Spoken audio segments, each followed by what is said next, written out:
Good afternoon and welcome to the Agri-EPI Centre's webinar, Colombia, the Challenges and Opportunities.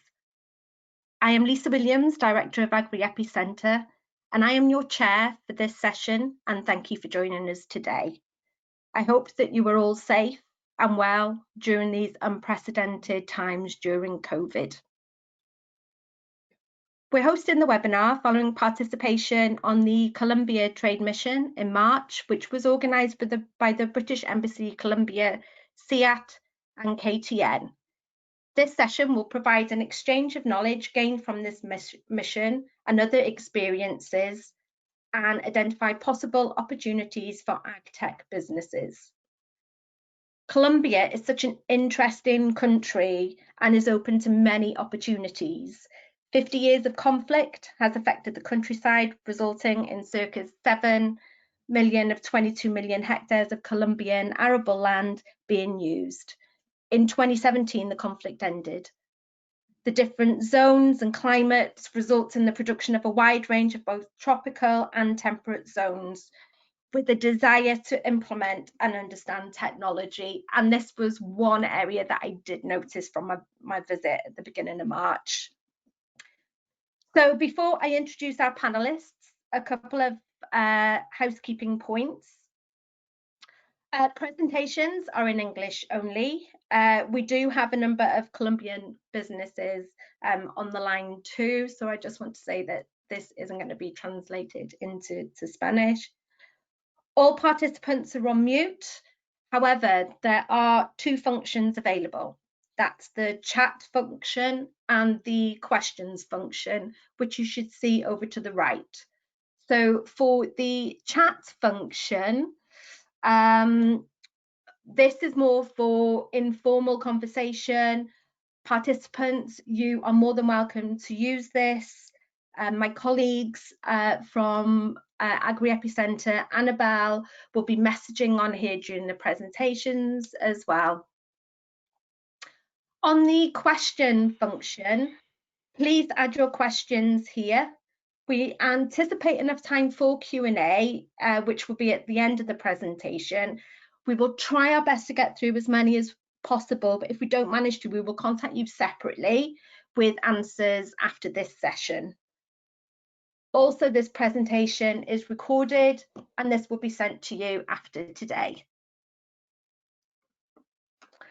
So, our panelists.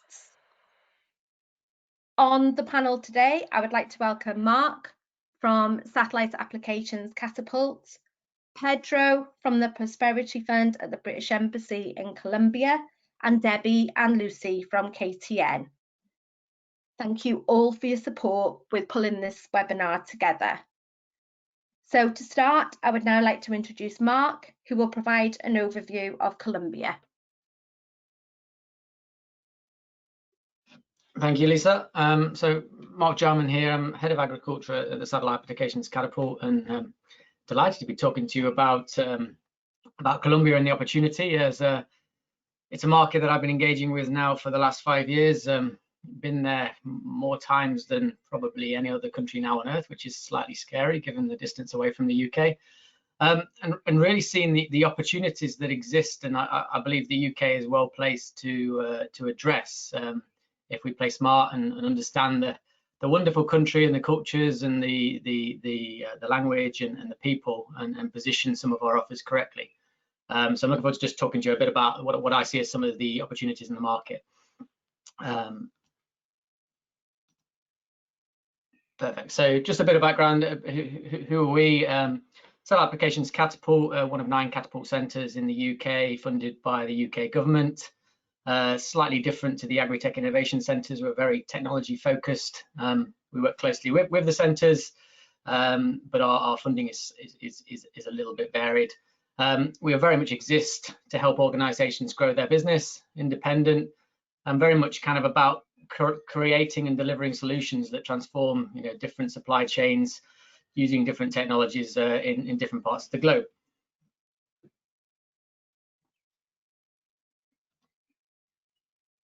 I think the premise here of this slide is quite key in terms of when we're working in different geographies or the UK is how do we understand and bring together the ecosystem that exists to ensure that innovations, services, products can be adopted and taken forward. How do you foster those relationships, look for the finance and the support to do so, and ensure that what you're leaving is a legacy, and there's funding there, or commercial services and propositions that local organizations are willing to take on. And as a Catapult and a very neutral organization, you know, it's one of our key strengths and key focus areas in many geographies, and we've worked in a lot of them across the Latin American region, including Colombia, to bring together UK partners and Colombian partners and actually look at propositions and solutions within supply chains that create kind of the growth and possibilities for Colombian partners, but key export opportunities for UK organizations. And I'll talk about an example of a project we're currently undertaking in the cacao sector shortly.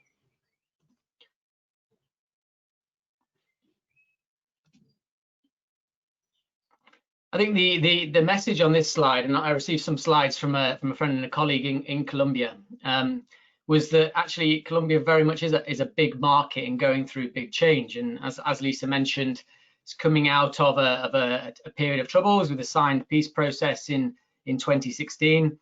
And really there's a huge opportunity there and a thirst for innovation, for new ideas that can support the sector in meeting its potential. And you kind of look at the size of Colombia here in relation to the UK, and you think actually in terms of sheer area, it's a huge market. And if you think about it in a Latin American context, it's an incredible place to kind of land and grow out of into the giants of Brazil and moving south down into the continent. Really, we've got to look at, you know, how do we kind of build on the opportunities that exist and develop those solutions that really address the local needs. And particularly in terms of Colombian ag, you are looking at much more of a smallholder base than many of the titans of the region that are much more broad acre based upon the geography and climate that they have. Just to talk a little bit about Colombia, and I did want to throw in some nice kind of what I looked at term holiday snaps, and not mine, although I do have a few. It is an incredibly beautiful and diverse country, and you cannot help just be blown away when you visit. And I talk to so many people who have such a negative perception of Colombia off the basis of programs they've watched on TV or things that they've read based upon the history. And actually, once you visit and engage with the people and understand the culture, you suddenly think, actually, I can see how we can make a difference here. It's the third largest Latin American country by population and fourth largest by GDP. As I've kind of mentioned, you're nearly 5 times the size of the UK, and it's becoming an increasingly stable and strategic hub for Latin America. And a lot of investment is going into infrastructure to enable kind of businesses to land. Also in terms of transport routes to provide an access point to kind of the Central American region. Obviously, it's in terms of the trading side of things, very much kind of part of Mercosur, the Pacific Alliance and the Andean community, which gives you kind of easier access into those markets. But it's an incredibly rich and biodiverse place. And actually, when you're thinking about propositions and potential kind of intensification of agricultural production, you know, putting that within the context of what you're thinking is going to be pretty key. And there's a lot of policy in Colombia at the moment around the sustainability and ensuring that growth within the agricultural production, which is desired, is very much placed at the heart of kind of biomes, biodiversity, and sustainable production. When you think about Colombia and the geography of the country, I mean, you've got a variety of different zones from Amazonia and dense rainforest in the south of the country to incredible high mountains as part of the Andean range, which presents kind of opportunities. And I'll go through this image in a second in terms of the nature of production, the diversity that exists, but also huge challenges. And we were just talking about it prior to the call of physically moving around the major population centers of Bogota, Cali, Medellin, Cartagena, and Barranquilla, where you're often forced to fly just because simply driving takes far too long between these centers. And that's what you kind of need to start thinking about when you're implementing some of these operations and services, is is simply how do you get around Colombia and start to scale those on practically onto farms and with supply chains. It's an incredibly obviously diverse country, and the Colombian government is working hard to kind of look at programs that really kind of stimulate growth around grains and cash crop production, and doing that in a way that within the context of Colombian production, in terms of the varying kind of climatical zones that exist off the basis of the altitude changes. So you have incredibly warm areas where your average temperature is around 30 degrees, suitable for things like banana production, palm oil, sugarcane, right the way up into what, much more kind of temperate type production above 2,000 meters, where you find a lot more in terms of some of the fruits, avocados, dairy, passion fruits, flowers, and strawberry.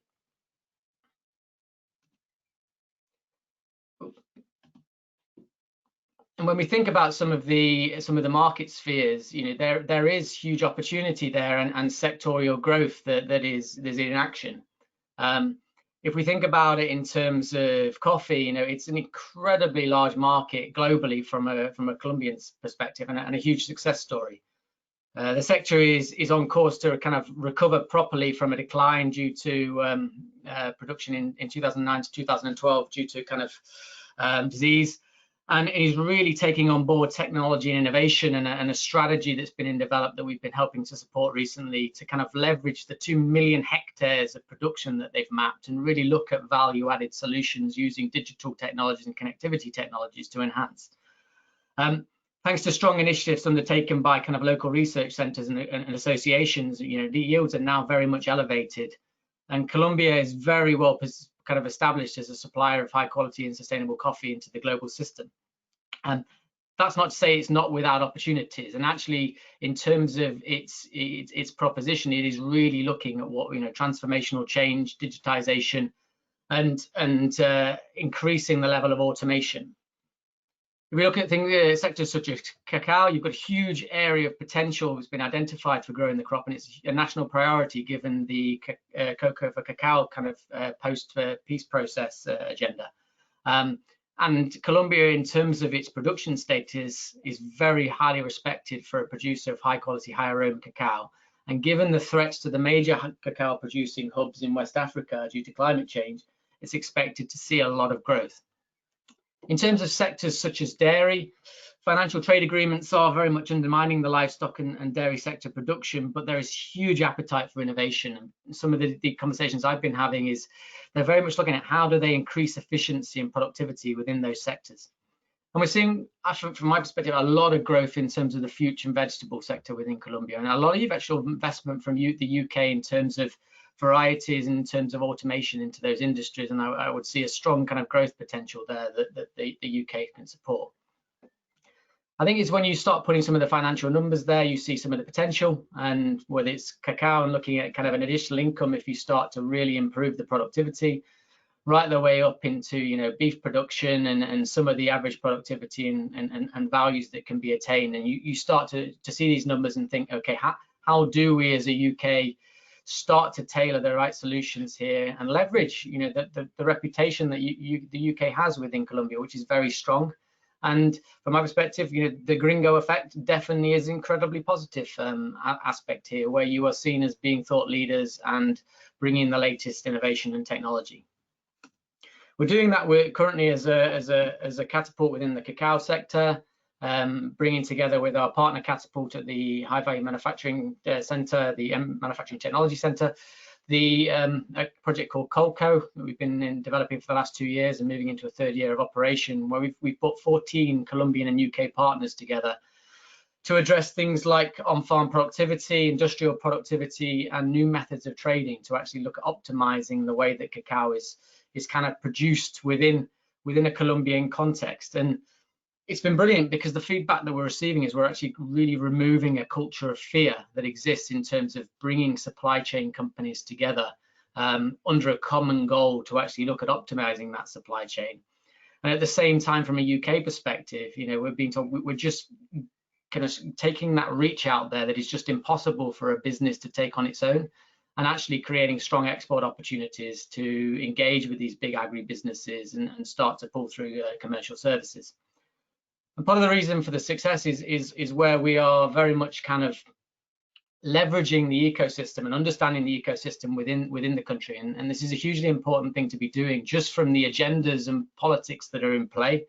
The actors that are currently very much working within the ecosystem there and providing a lot of the services, whether that be agronomy, whether that be kind of on the genetic side, the big supply chain companies and some of their innovation portfolios, that they are very much looking for pull-through of UK capability.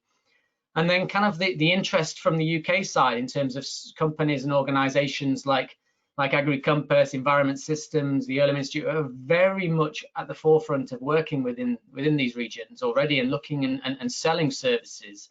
How do you provide them with also the platform for them to scale and to grow and to make those correct connections? Because as a Catapult and a neutral entity, we get in the door with government and we very much understand the needs and the value propositions that are available across the variety of sectors. And I can see from a Colombian perspective and working there from the UK that it can look a slightly daunting challenge. And there are fantastic mechanisms that are available, whether it's through UK government and the embassy and Department of International Trade, or more so with institutions that exist at city level in terms of RUTENE in the city of Medellin, whereby they are effectively an innovation hub, kind of a center for the fourth industrial revolution within the region, who are there to support and help British businesses land within the region and access talent and finance and capital and resource. So I just wanted to put a quick video in, which I hope plays, just to kind of give a bit of background as who they are and the type of support as a business, if you're looking at kind of exporting, you can look to reach out to.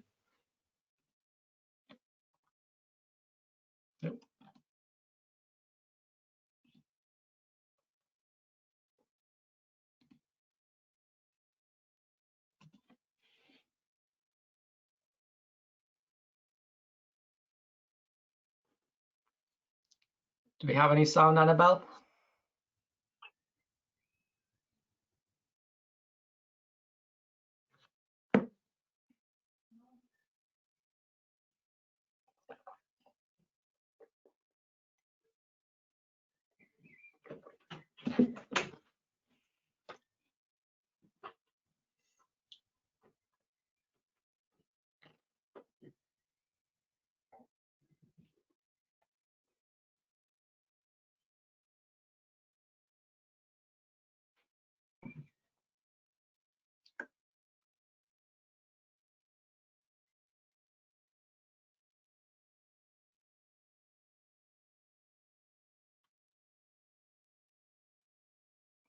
It seems to pause a little bit. There is a beautiful soundtrack that goes along with this video.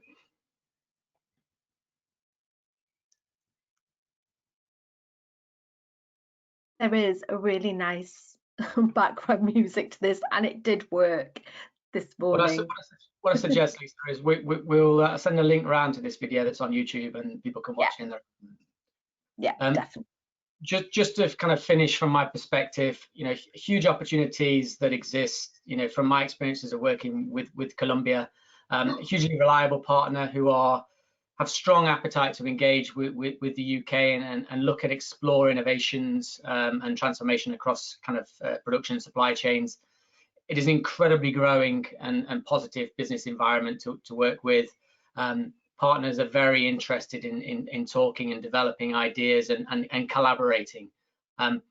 Big Agri Hub is forming across in different cities in Colombia, and the marketplace is growing for collaboration. And from a scale perspective, a huge amount of available land. You're talking 40 to 50 to 60% of land that's available for production is currently not being utilized. But it is worth just talking about some considerations around language, the gender and culture, and it's hugely important when thinking about working in Colombia, as it's a very strong Spanish-speaking nation, very limited English, particularly as you move out of the urban populations. Infrastructure is a challenge, as I've mentioned. We are in a post-conflict area, and that creates challenges to working in certain areas of Colombia, and I'm sure Pedro and the team at the embassy can advise on that in due course if you have questions. And From a UK perspective, we all are interested in what funding is available. Currently, there is limited funding from the UK in supporting activities, but we as a Catapult and Agri-EPI and the KTN, along with our partners in Bays and Innovate, having joined, I was on a recent trip with the head of Global for Innovate, kind of looking at what the next 4 or 5 years are looking like in terms of creating those opportunities to seed activities between the UK and Colombia and really leverage on the opportunity that we all see. So I hope you found that useful and a bit of a whistle-stop tour, and I can answer any questions you have at the end of the session. Thank you, Lisa. That's great. Thanks, Mark.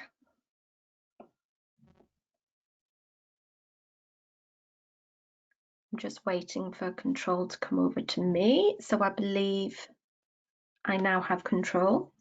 A question has come through whilst Mark was speaking, just with regards to our presentations going to be available, and we will forward the presentation and the recording of the presentation as well to you all.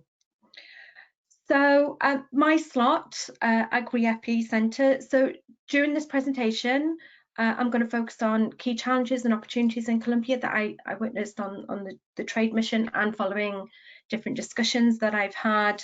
I'll also introduce the Agri-EPI Centre and how we work with different Agri-tech companies to develop opportunities both in the UK but also internationally as well. So to start off, Agri-EPI Centre is one of the 4 centres of ag innovation.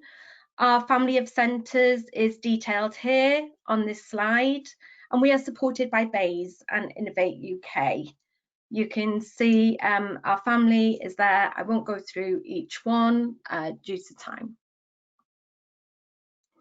So who are we and what is our scope?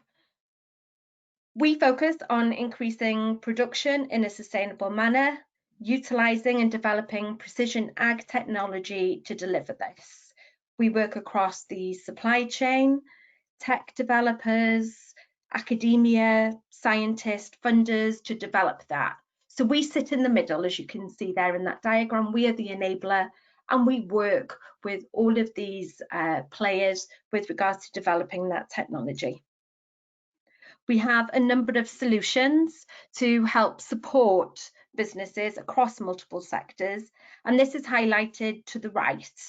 As you can see, we cover ag robotics, ag engineering, precision crop, precision livestock and aquaculture, and farm data very much connected with our satellite farms, both in the UK but also overseas.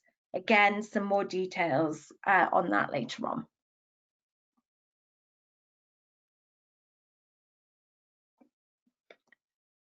So challenges in Colombia.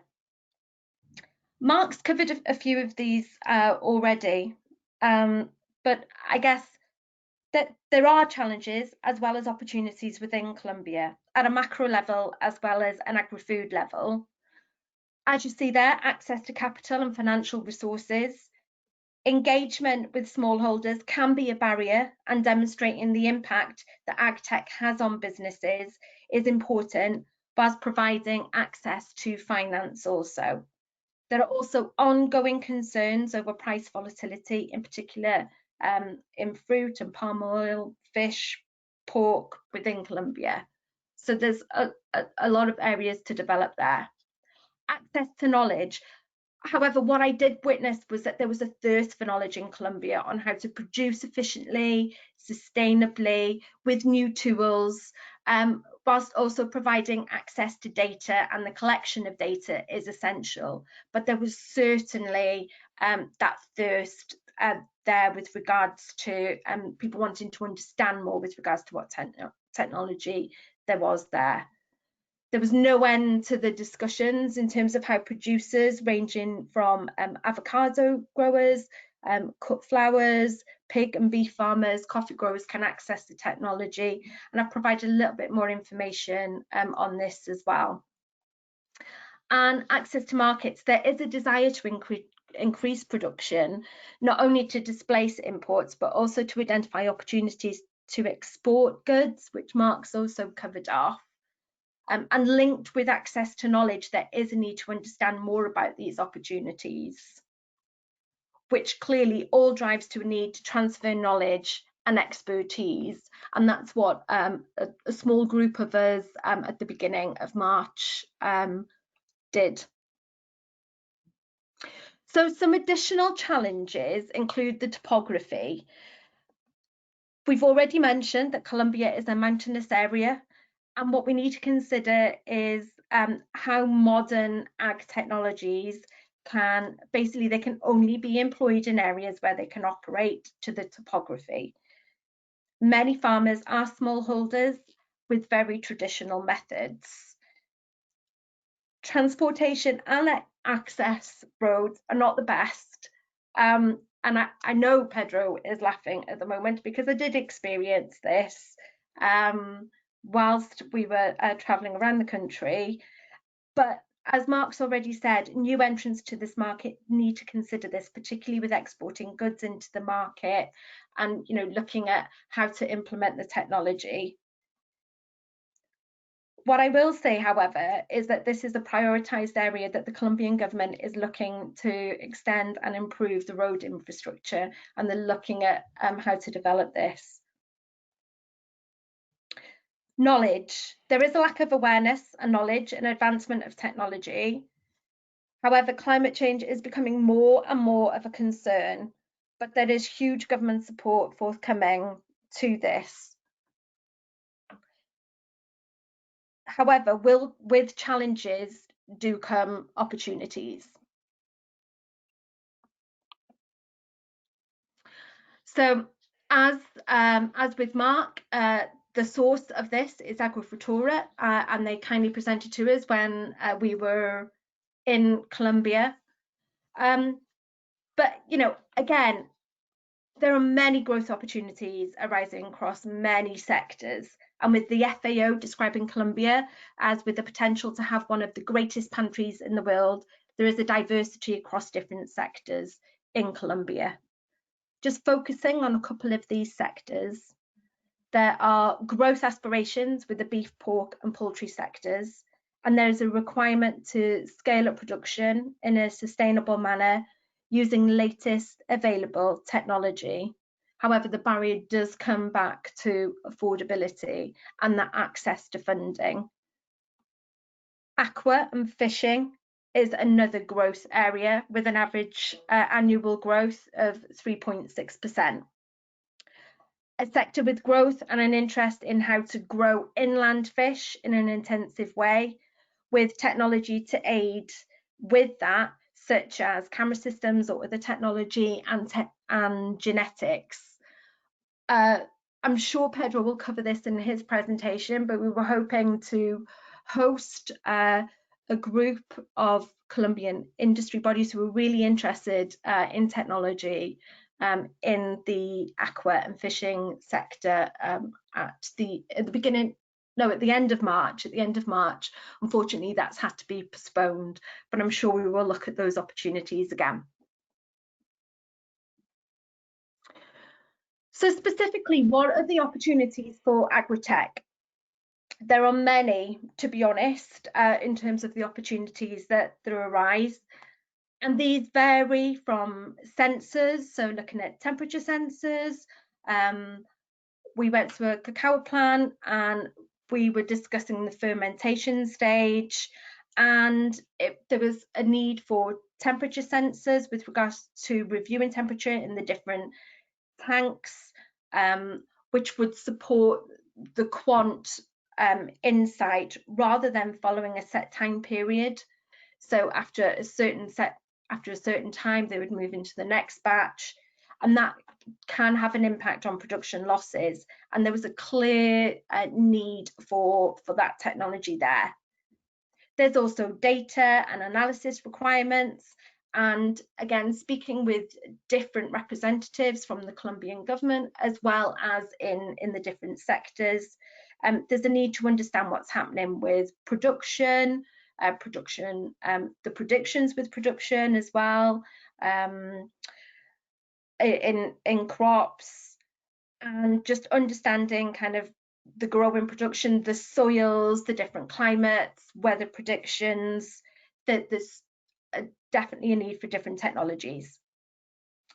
Again, within the coffee sector, there's a technology need to identify defects, to inform production at farm level with a need to detect taste and aroma, to identify where defects can be found.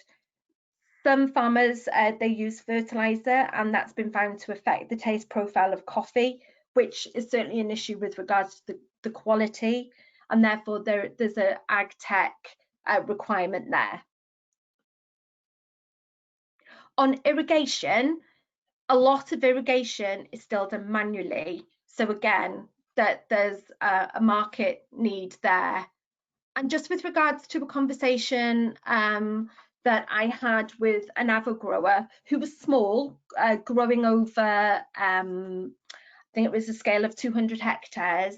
So they are small, but they really wanted to understand all opportunities and applications of technology. They wanted to understand production volumes. They wanted to predict production volumes, which would give them more insight with regards to the market.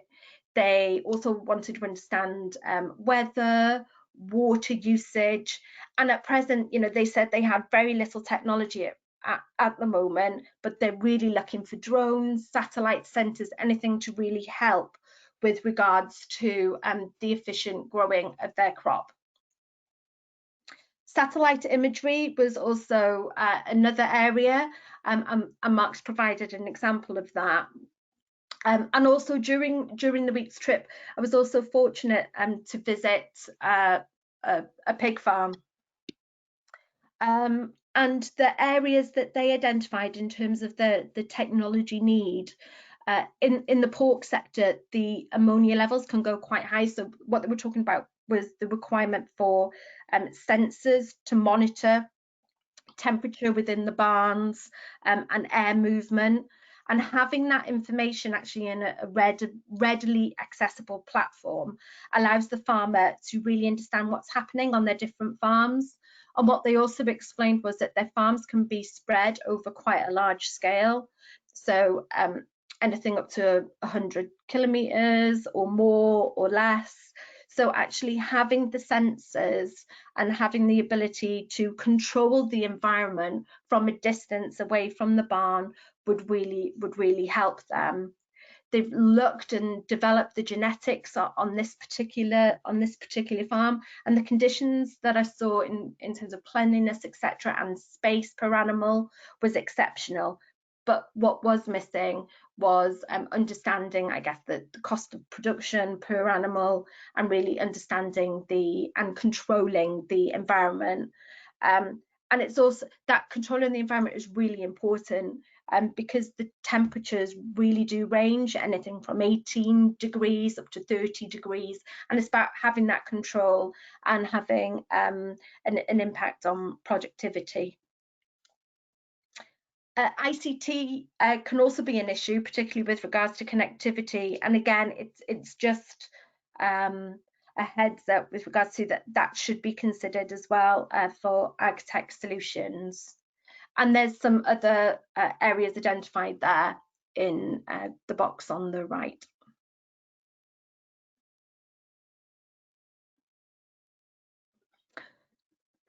So what level of expertise does Agri-EPI Centre have in this area? We have established international smart farms in China, New Zealand, and in South America as well, particularly Paraguay. We use these in a number of ways. However, we establish strong relationships with commercial farmers, businesses, organisations in the market, first of all, and we understand what their ag-tech challenges are. And then we approach British ag-tech companies who can work with us to address these challenges, and we work with them to export their technology to the market. This therefore provides a platform to support with the export of that technology, but also looking at how that can be implemented, and also evaluating that technology in the market. It is important, and we've learned this already in Paraguay in particular, that it's crucial to launch the technology in that place and to ensure that it meets the needs of that particular market. So a technology may work in the UK, but it may need tweaking to work in overseas markets, and this can be used as a platform in terms of knowledge exchange to other farmers to demonstrate the success of this technology and the impact that it can have in terms of making a difference on productivity. On the other side, we also have engineering space, which can be utilised at our Midlands hub. Should overseas companies who have an interest in developing technology overseas that can have an impact on UK ag sector, where they can be based.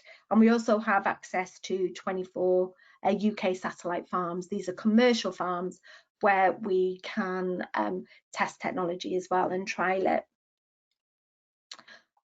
During our visit in Colombia, and to be honest, this was my first visit to Colombia, I was extremely surprised to see the level of support and interest to establish a smart farm in the country.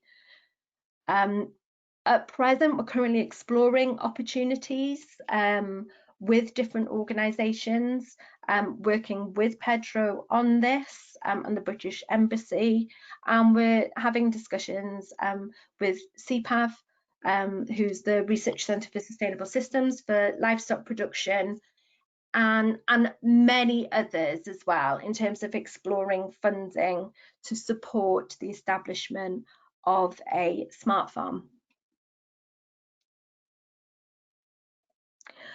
Just very briefly, with regards to examples of work developed overseas, the technology that has been implemented varies, but includes weigh crates for livestock, feed trials, satellite imagery, collection of weather data, soil brightness sampling data, informing soil zoning, fertilizer usage, and there's just many more with regards to trialing of British technology in overseas markets. How do we disseminate this information with regards to interest? So we have 120 and growing member base. A number of members have already expressed interest in Colombia, and they wanted to get an understanding of the opportunities and the technical needs within the market. So through our network and across the supply chain and through the technology providers, we can provide access to opportunities both on a UK and international level. And I suggest that if anyone is interested, they can contact me further, and we can go through that in further detail. At this point, I just want to thank you for your time. It's been a whistle-stop tour of Colombia, but at this point, I'm now going to hand over to Pedro of the Prosperity Fund, who will go through more information. Thank you. Thank you, Lisa. I think I have to wait to get my mouse control. All right. So first of all, thank you very much for that presentation. Thank you to you and to Mark. I think it's wonderful to see how is the perception of other type of organizations in Colombia.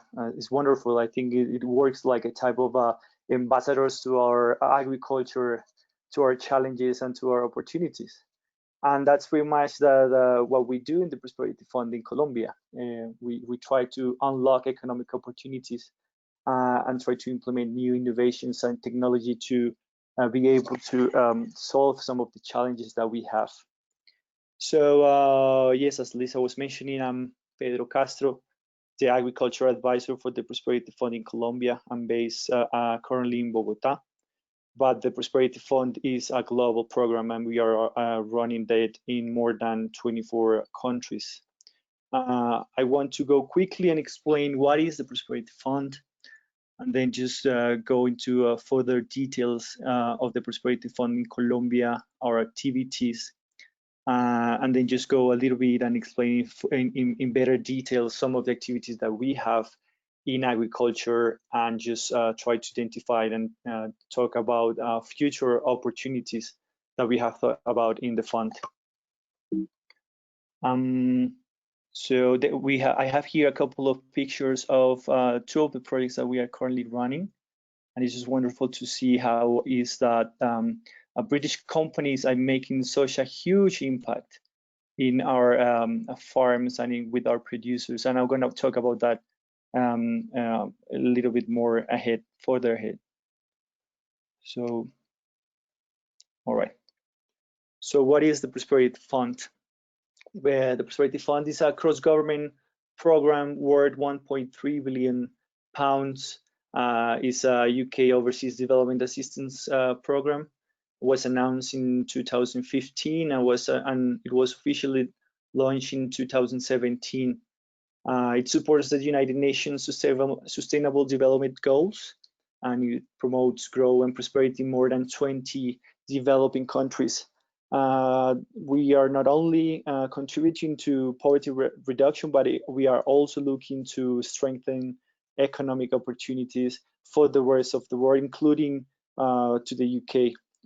Currently, we have established 10 bilateral programs in countries like Mexico, Brazil, and Colombia, but also we have 15 global programs that are focused on financial services, anti-corruption, future cities, among others. As I mentioned before, we focus a lot on gender and the United Nations Sustainable Development Goals.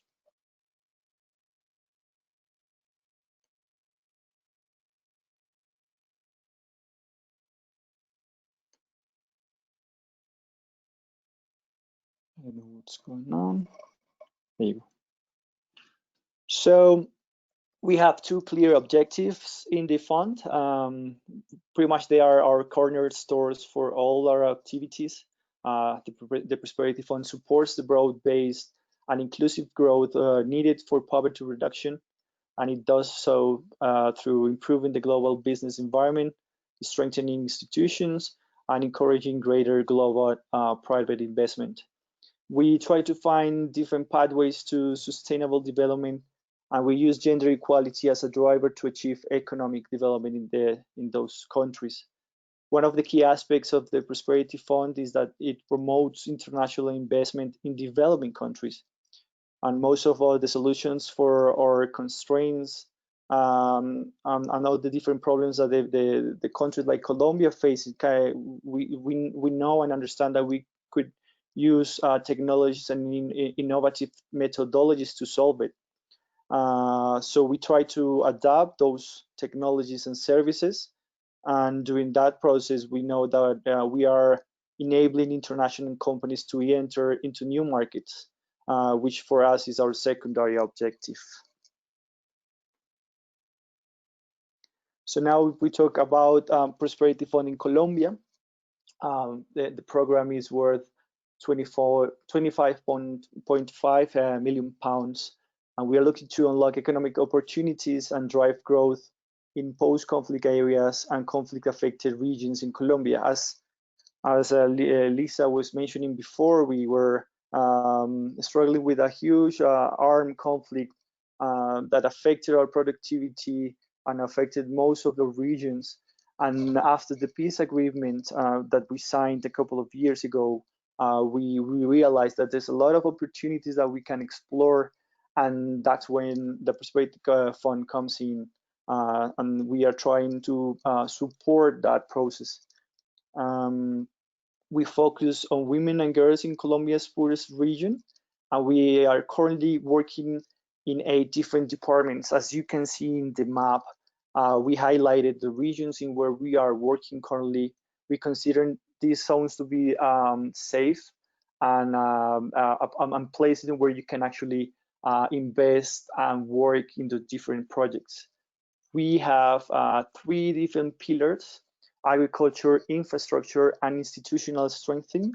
But we also have 3 global programs, which are also infrastructure, trade, and anti-corruption. As Mark mentioned it before, Colombia is one of the prioritized countries because it's the 4th largest economy in Latin America, and there is a huge potential in Colombia for investment and for new opportunities. So that's one of the reasons that that Colombia was selected as one of the countries for the Prosperity Fund.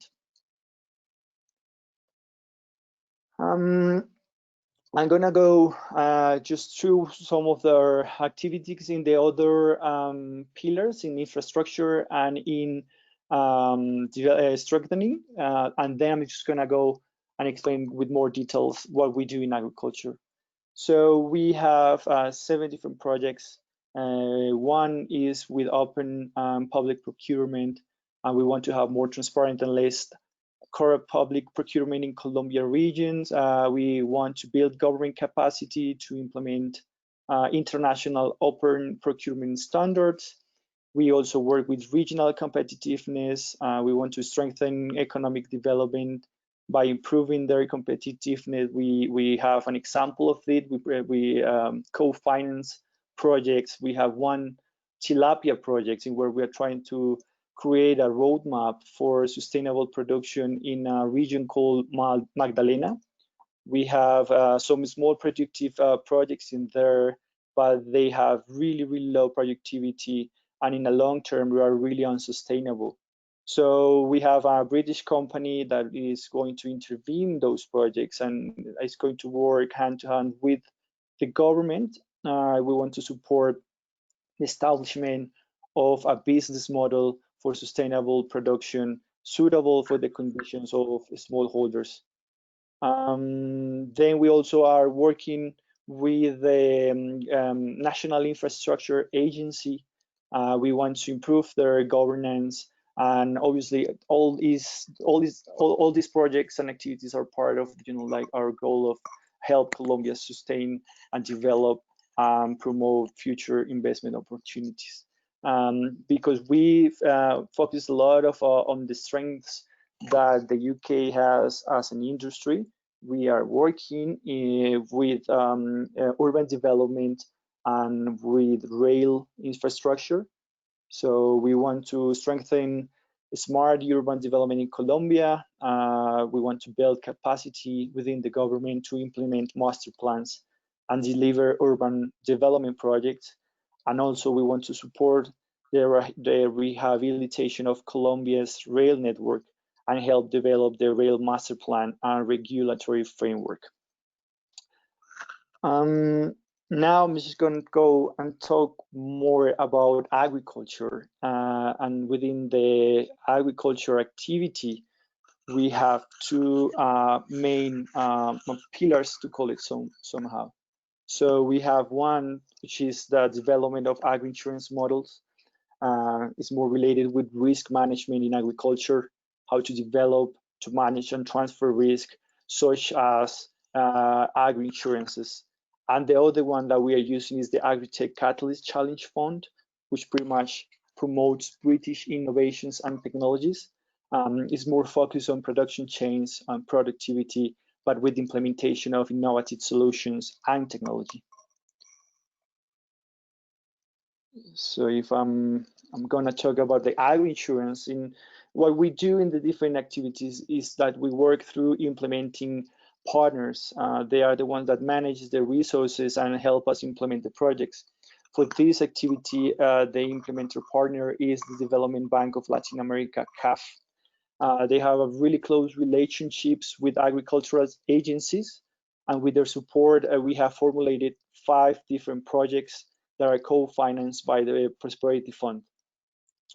Currently, the government of Colombia created a strategy that aims to manage 4 different types of risks identified in primary production, and everything on all these different strategies are formulated for small landowners. So the Prosperity Fund is actually supporting activities with risk related with weather and financial risks. We start from a survey. We are working closely with the small landholders, but also we are working with second-tier banks such as Finagro to create IT platforms to create more data to manage risk in the future. But we also work with the MEDAC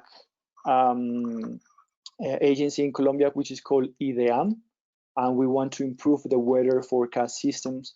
We're going to be working with a couple of productive, I think we have identified already 4 crops, and we are going to start with that, but the idea at the future is to add more crops into the system.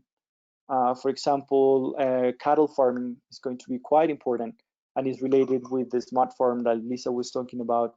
And we want to start building more information since the beginning. So cost assessment is quite essential for us. And finally, we want to create a big information system called SIGRA, which is the final product that we want to deliver by the end of the project, of the program. Now,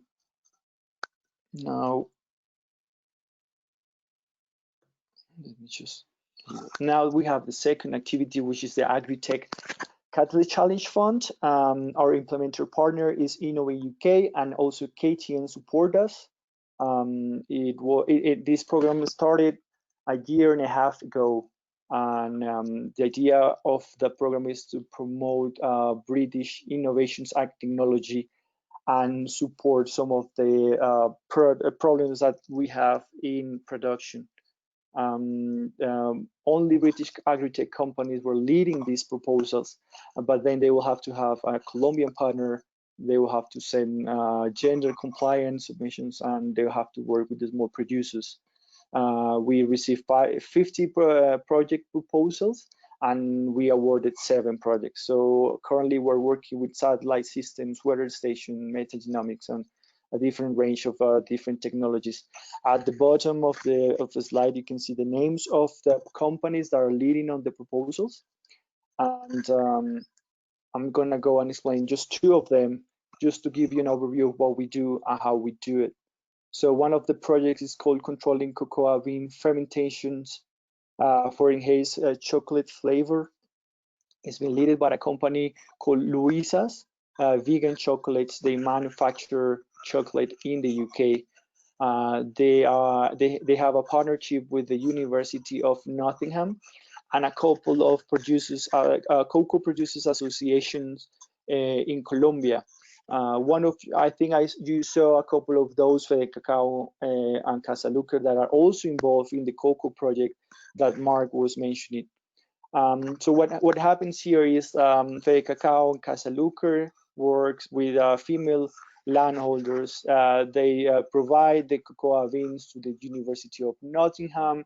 They are assessing and they're trying to standardize the fermentation process. They want to see if there's any link between the flavor and the process. And once this has been identified, they export the cocoa beans to the UK, where Louisa manufactures the chocolate. They create a profile, they give some feedback, and they try to create better and premium chocolates.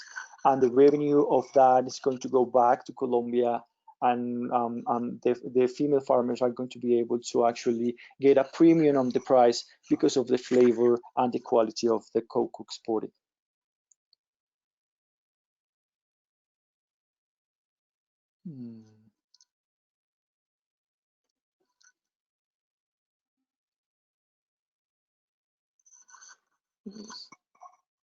All right, so this is the second one, which is the development of an app, a trading app, and is working with the small farmers in Colombia.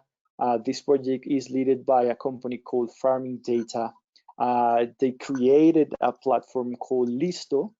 The idea of the platform is to allow smallholders to post their products, to sell it, and negotiate that directly with buyers in the cities. And they are enabling some financial services and some transport and logistics services to facilitate the trade between both producers and buyers. It's quite amazing and impressive of this platform. They started from scratch 6 months ago, and they are already doing some real transactions. They also, something really impressive is like that the lead, one of the lead researchers, she didn't speak a word of Spanish at the beginning, and now she's talking directly with some government officials promoting Listo platform, especially today and during this COVID situation, in where these type of platforms are proved to be really, really useful to allow farmers to sell the products without actually having to go into the field and do all the product exchange. So it's something really remarkable. And some future opportunities, as I said before, we are looking to ways to respond to the COVID-19 situation in agriculture.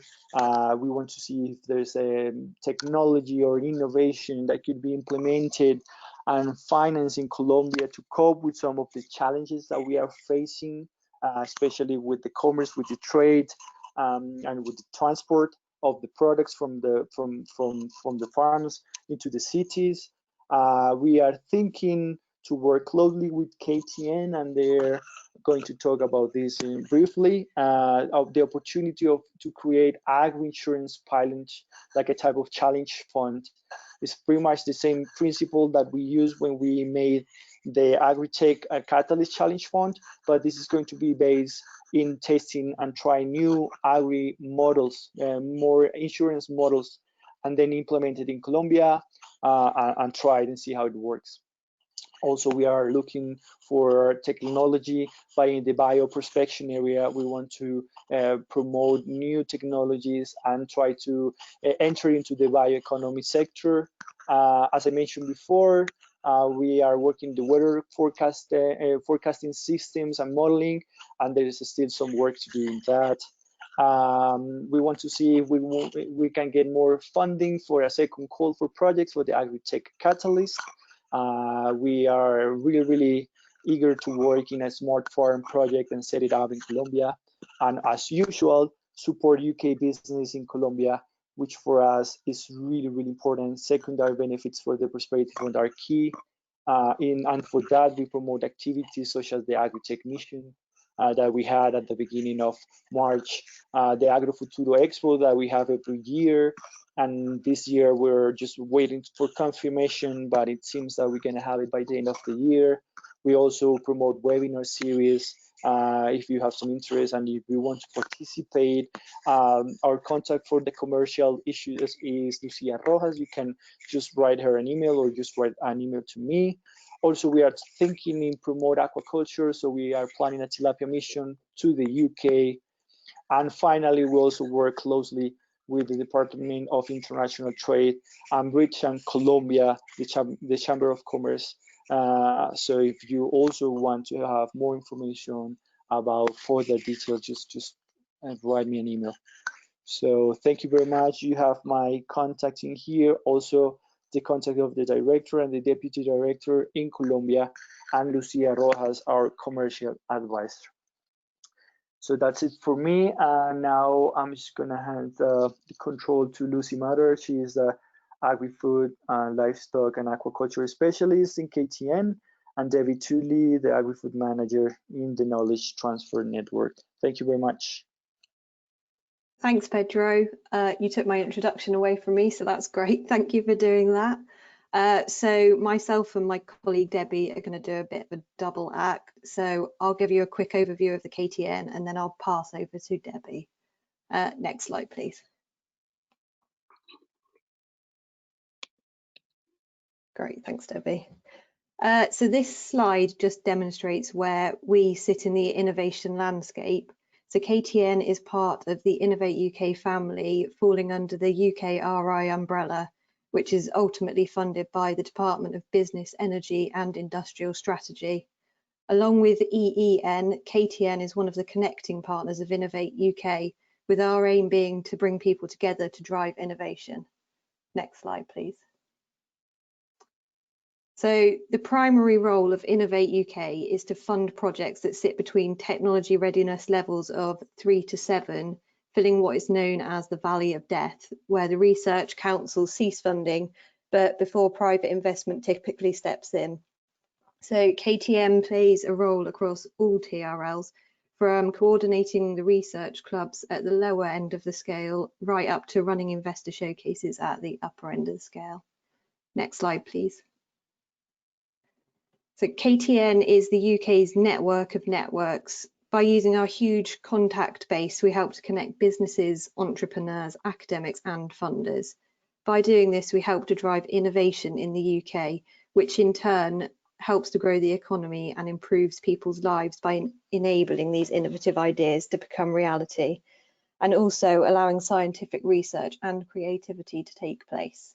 Next slide, please. So there are over 160 knowledge transfer managers within the KTN, carrying out similar roles to Debbie and myself, with expertise spanning across all industries and sectors. This means that we can help drive cross-sector collaborations across various industries. And as you can see, with almost half of the introductions that we make being of this nature, this is a huge part of the value that we can add. As an example, our team, along with Agri-EPI, have been working with the robotics team at KTN to help solve COVID-19 problems within the food supply chain. Next slide, please. So there's a whole range of ways in which we can try and help you drive your ideas forward, from identifying partners for you to work with to helping identify funding opportunities that are available for upcoming, for example, for upcoming calls or the Agri-Food Tech Investment Showcase, which we run annually. We host a whole load of events, from briefing for new funding calls to networking events, with many of these obviously taking place in webinar form at the moment. The mission to Colombia was just one of the pieces of strategic work that we've carried out recently, which we are continuing to work on. And finally, we aim to keep our networks as up to date with information as possible, both through our monthly newsletter and also on our social media channels, which we keep up to date regularly. So I'll now hand over to Debbie to discuss more about the role KTN has played with the work in Colombia. Thank you, Lucy. So yeah, KTN first became involved with Colombia in early 2018, and this was via the Agri-tech Catalyst funding programme. This was a £3 million call at that point, and it was a joint initiative between Innovate UK and the British Embassy Colombia Prosperity Fund. So within that, KTN was very much a delivery partner for the call. We promoted it through our network channels. We organised a large briefing and consortia building event in London. And from this, there was then the opportunity for UK businesses to apply to attend a mission, which we helped organise, and we attended that too. And at that point in time, this was again with the view to learning all about Colombia, understanding the challenges, and also getting to grips with the diverse agricultural landscape that Colombia had to offer. So this activity took place in support of the funding call, and later that summer, KTN worked with the Prosperity Fund to recruit UK businesses to attend or showcase marketing materials and products at the Agrifuturo 2018 exhibition, which is, and we've spoken about this earlier, but it is the leading Latin American agri exhibition, which is held in Bogota.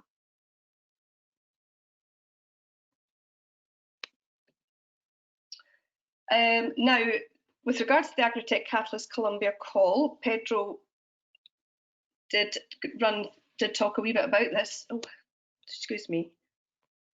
Don't know what's happened here.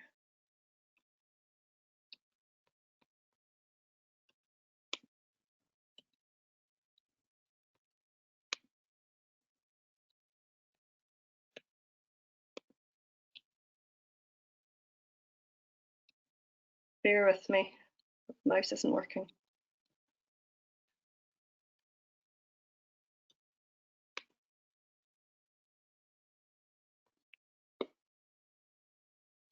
Annabelle, was that you?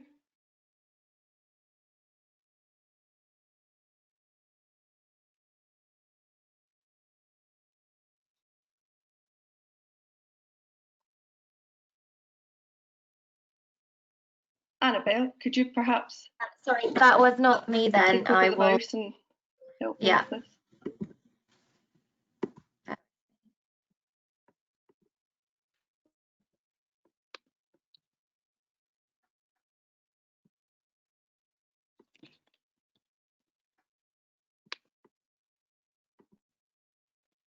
Annabelle? Yeah, so you should be good to go using the mouse function now, Debbie. Okay, thank you.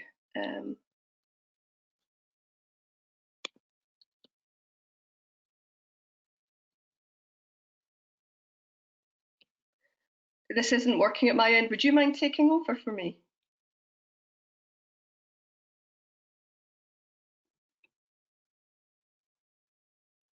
Taking over the mouse function now, Debbie. Oh, thank you. Is that the correct slide? Perfect, thank you. Okay, so the outcomes for the Agri-tech Catalyst Call in 2018 was that 50 applications were submitted, 7 were successful. These were projects that addressed challenges across banana, cacao, tilapia and coffee, and importantly, they addressed the major scope areas, which were poverty reduction, gender equality, economic empowerment, and also improved agricultural productivity and yield. Next slide, please. Again, we've talked about this across a couple of the presentations, but my take from the mission in March was very much that there's a clear opportunity for UK businesses, especially in this global climate. So to reiterate some points we've already made, there are global concerns about food production and arable land, availability for a 2050 population. Colombia has over 20 million hectares for farming versus 7.6 million currently being used. The climates and landscapes are diverse across the regions. We experienced this on our visit in March, so there's much potential for existing and potentially new crop production. And we saw the activity that Mark spoke about in terms of all the creation of a robust supply chain for cacao. Just imagine the potential for other key crops. And then there's the major investment going into agriculture from Colombia. The economy is strong, and importantly, there is a real desire on the ground for the expertise, technologies and services that our UK businesses can offer. Thank you. Next slide.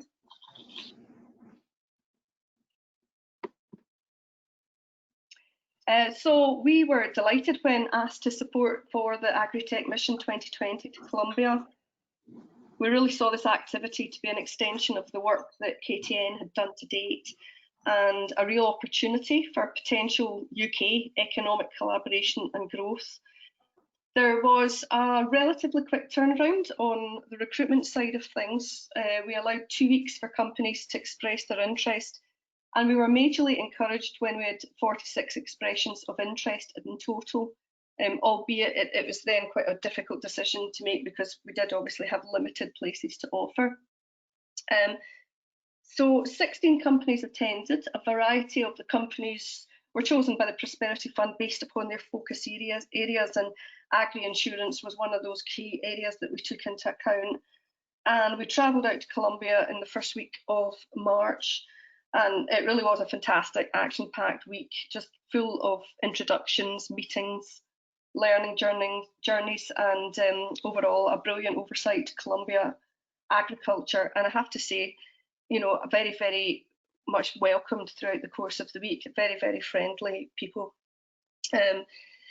Day 1 and day 5 of the mission was very sort of B2B, so you know, pitch presentations from the 16 companies and lots of meetings with fantastic key stakeholders from the Colombian community, so Ministry of Agriculture and representatives from cooperatives and major producers and processors. So really, really strong meetings took place across the week. And in terms of regions, we visited Santa Marta, tilapia, palm oil and banana. We visited the Prera region, coffee and cacao, and Medellin. From there we visited exotic fruits, cacao, pig, cannabis, avocado and flour.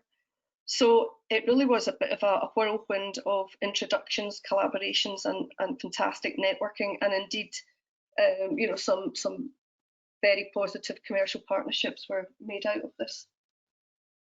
Next slide, please.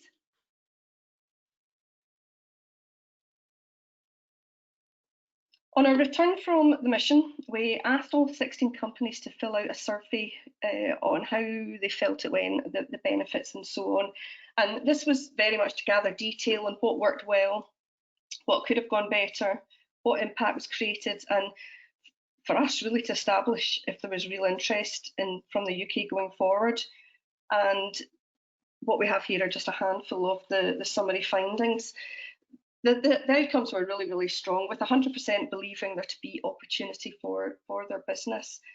15 out of 16 companies anticipated a commercial gain to arise for them, placing a value of between about 1.4 and 5.9 million potential sales per annum. And that was just based upon the connections and the conversations that they had that week. And additionally, I think, from my point of view, it was quite interesting. All 16 companies indicated they would absolutely like to apply for funding should any funding arise. Next slide, please.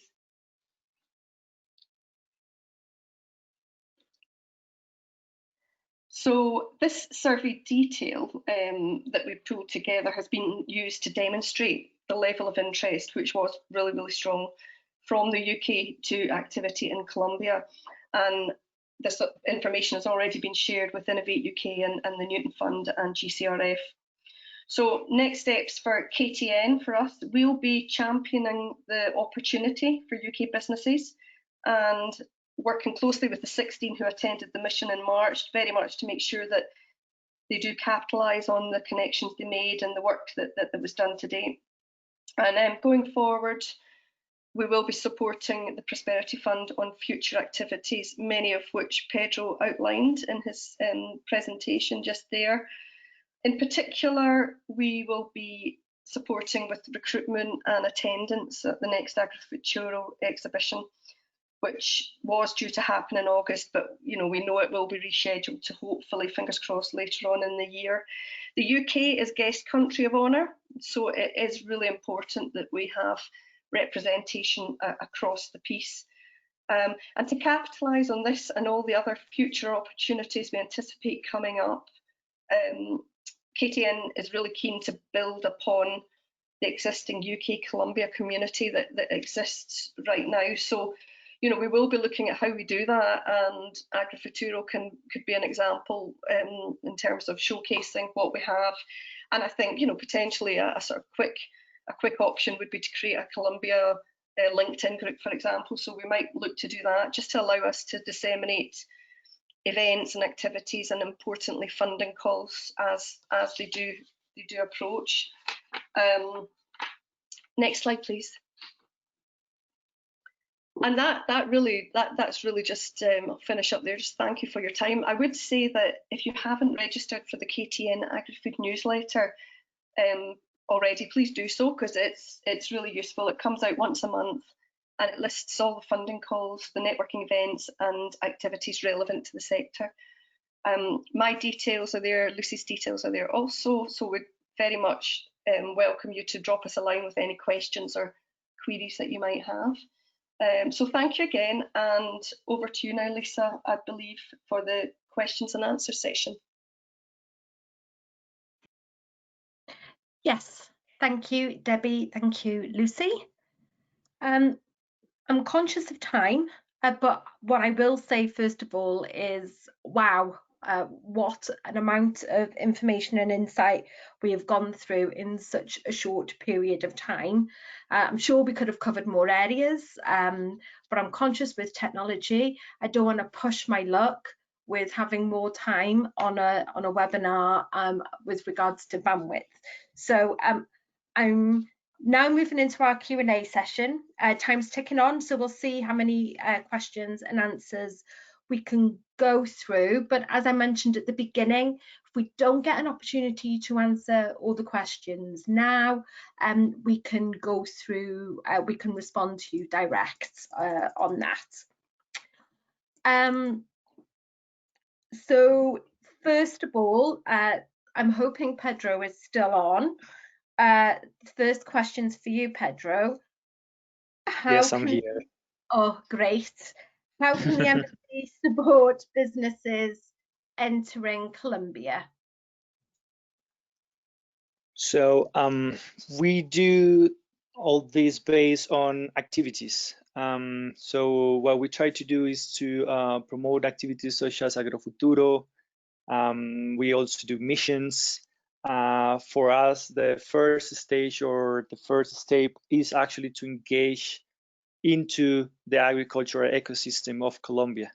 So once you come participate, go into the field, talk with the smallholders, talk with the government officials, and you get a broad picture of what's going on for the company, it's easier to understand what's going on.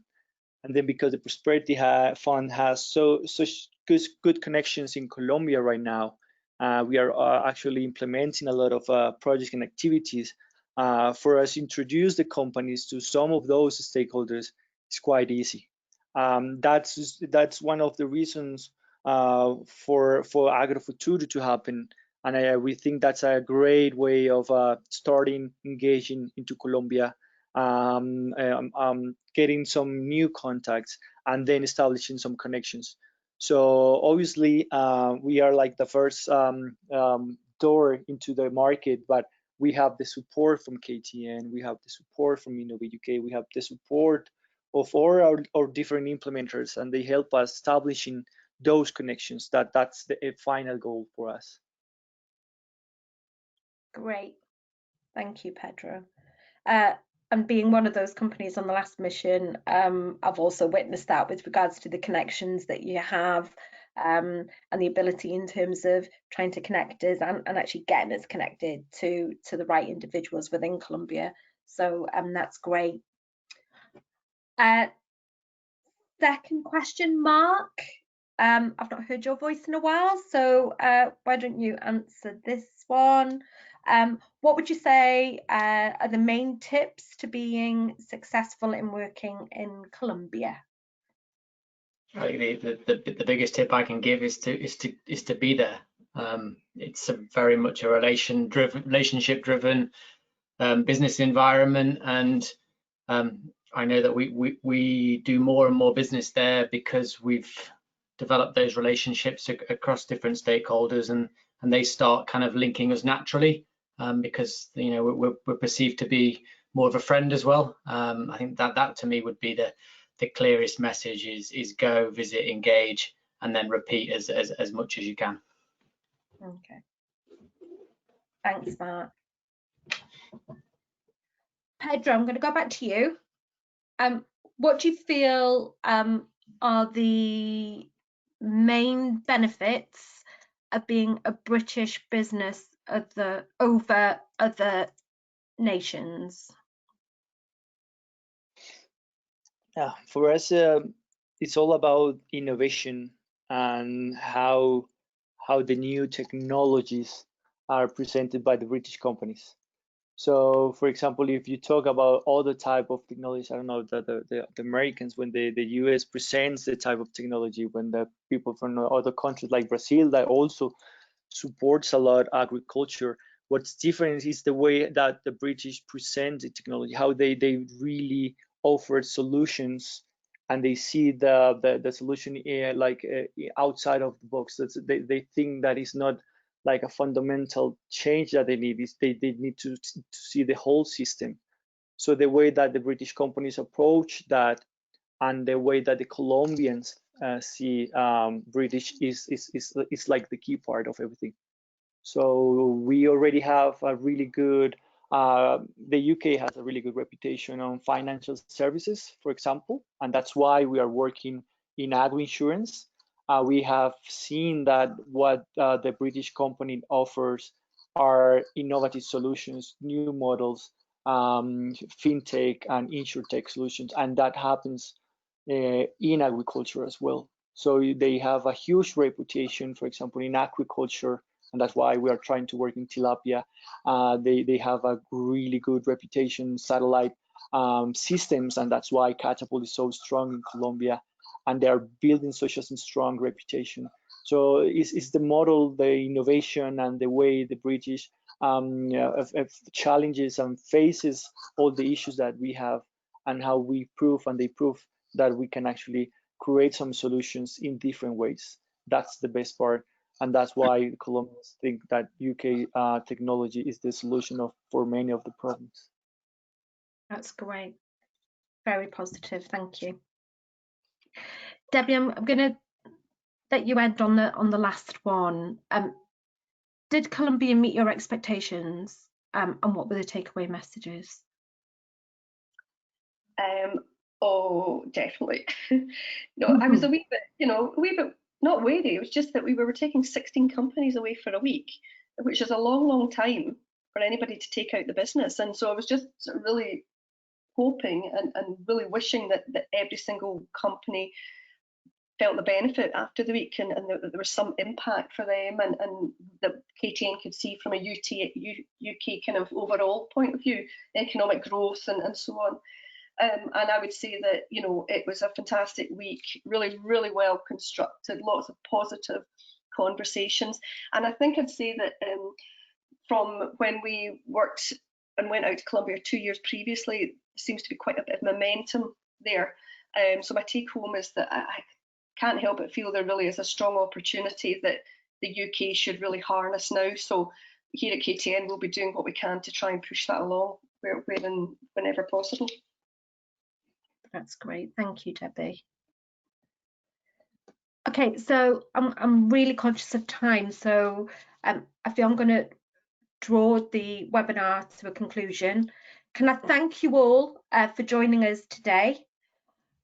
We have been so pleased with the response to this webinar with regards to the number of attendees, and again, it just shows the level of interest with regards to understanding more about Colombia and the opportunities in Colombia. We will send a copy of this presentation out, and of course, if you have any further questions, the contact details of each of the speakers are included in that.